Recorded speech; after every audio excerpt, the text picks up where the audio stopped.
right, guys, we're going to continue our little series of recapping our CAD knowledge in Onshape as opposed to Inventor.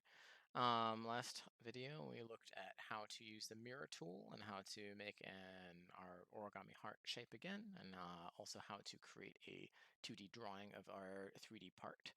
Now we're going to kind of revisit our origami star, and if you remember when we did that before, we used our mirror tool and we used our rotational symmetry tool. So we're going to go ahead and take a look at those. So we're going to go ahead and create a new part in Onshape. Create document.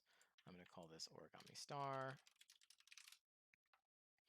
And we'll end up in our kind of default workspace here.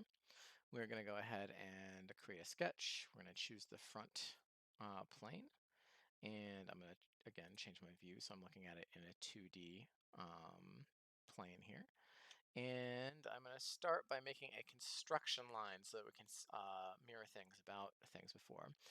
If you remember from Inventor, construction lines are their geometry that we use to help us align our actual sketches, but they're not going to be part of our actual part. And so we're going to use to toggle construction mode on and off in Onshape. There's a little construction mode button here. You can click it. And it's just like Inventor. If you click it, it's a toggle. So now that it's toggled on, you can see it's highlighted.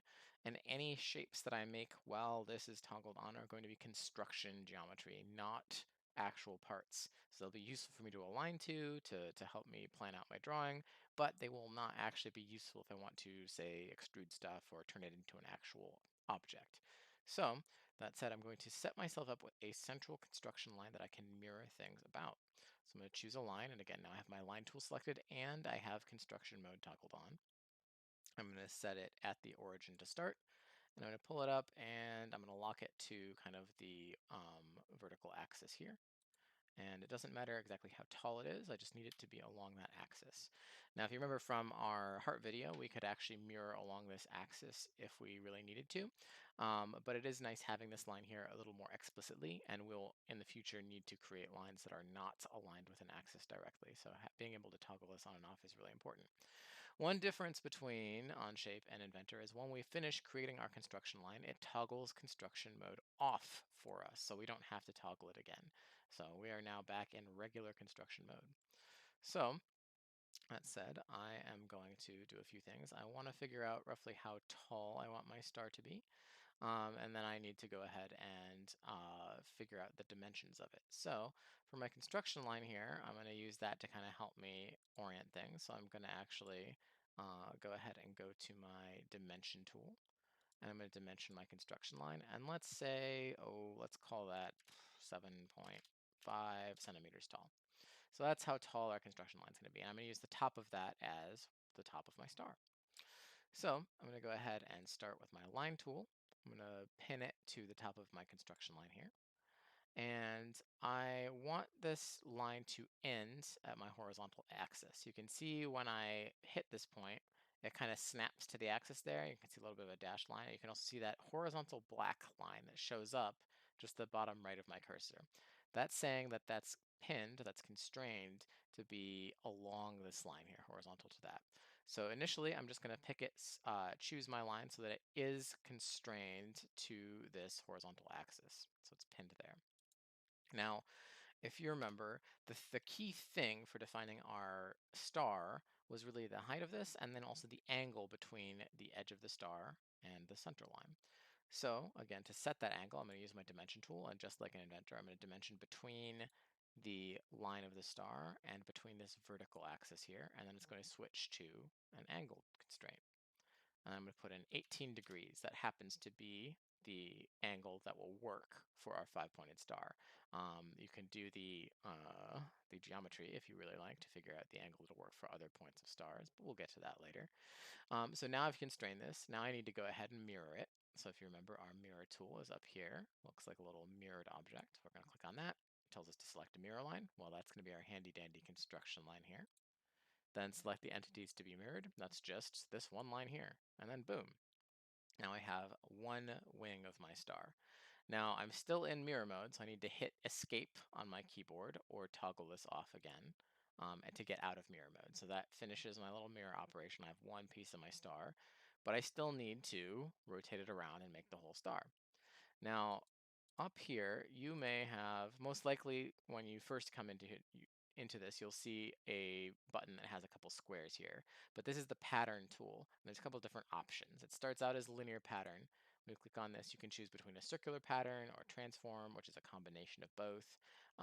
And so this is kind of where we'll do it's our rotational pattern and our linear pattern tool. It's right next to the mirror button.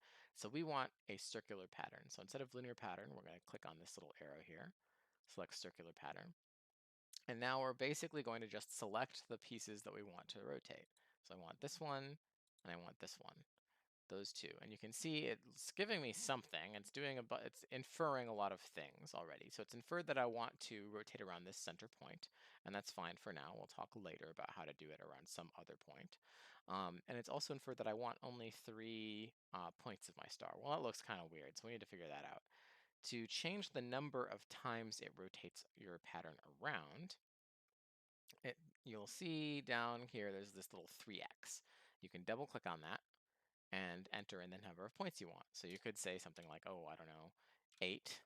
And if you click out, hit enter, then it will go ahead and do that.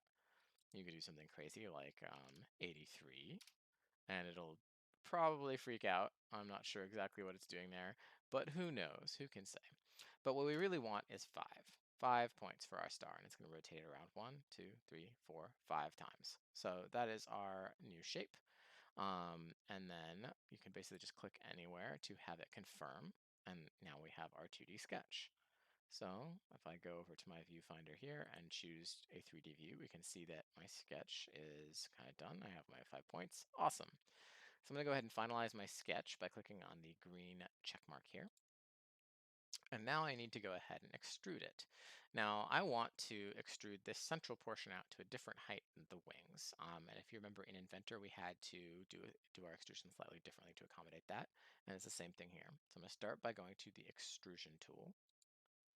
And then it's going to ask me to kind of pick which faces I want. So I'm going to start with my outer faces. And I'll just kind of click on them, and it'll go ahead and add them to your extrusion. And I'm going to extrude those to, say, 0.25 centimeters. And then you can just kind of click anywhere, and it'll go ahead and finish your extrusion for you. And in fact, let's make it, oh, I don't know. Let's go ahead and make it 0.5 centimeters. Why not? Give it a little bit more thickness. So that's our extrusion. So I can go ahead and hit check mark, and now I'm done extruding, which is cool and all. But you'll note that if you go back and try to extrude again, you can't get anything here. So this is missing. So how do we do that? Okay, well, I'm going to close this extrusion out. What happens here is, if you remember in Inventor, everything we do is based off of sketches. And once you use a sketch, it gets consumed. Here it's very similar. So we need to we use our sketches and then we extrude. Now to reuse this sketch, we actually can go here when something is when a sketch is used, it gets turned to invisible. This little icon here sees an eye with a line through it. You can turn it back on to be shown. So you hide it, it goes away, and you can't use it. If you unhide it, or if you show it, the sketch is back, and now you can use the individual pieces of it again. So now you can just go ahead and extrude. Now I can actually choose that middle piece, and I can extrude it to whatever I like. I'm going to extrude that to, say, 0.75 centimeters. And, well, hey, let's go even further, 1.0 centimeters, why not? So that it's a little bit easier to see. So now I can just hit OK.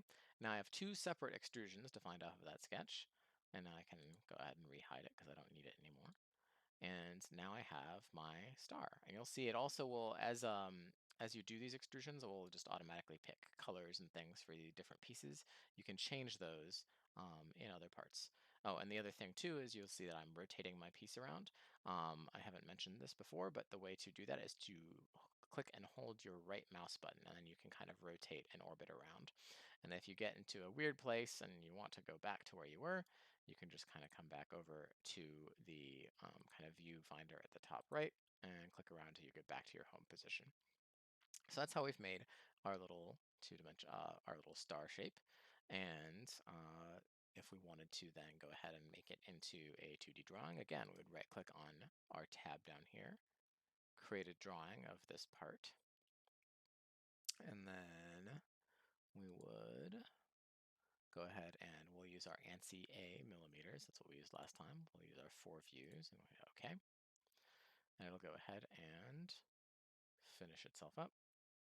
And here is our part. And just as before, you can go ahead and go through and use your dimension tool and dimension all the things that you think you might need to know in order to create this object. And so you can just kind of go through and figure out how tall everything is. You can figure out, say, the angles between things, which are quite useful, and all of the other various bits and bobs you might need to know. So ultimately, it'll be up to you to figure out what pieces you need to dimension. But now we have all the tools that we need in order to go ahead and do that. And as before, when you want to finalize your part, you can right click on the drawing. You can tell it to export and you can give it a name. We'll say origami star drawing. And then you can go ahead and leave it as a PDF, download, and you can just go ahead and hit export, and it'll go ahead and be ready to saved. So that's a quick overview of how to use the rotational pattern tool to go ahead and do simple patterns like this. We can also do similar things. So here we have our 3D part. You can also do just as we did with our rotational pattern tool. You can use a linear pattern tool. And so you can play around with that and see how that works. But at this point, just by quickly running through those 2 exercises, we should be kind of pretty close to our proficiency level that we had with Inventor. So this just kind of goes to show you that once you know how to do something, once you have a solid skill in something, it's often not that challenging to port that over to new software or to a new environment because you already know the concepts, you already know how this works. And so that's the kind of the nice thing about as you learn these skills, they are portable to all sorts of other software suites, other ways of working. So I hope that was useful, and I hope that helps and gives you another option as we go forward in terms of CAD tools. And let me know if you have any questions. I'll be happy to help debug or answer questions as we go forward. So have a great day, guys.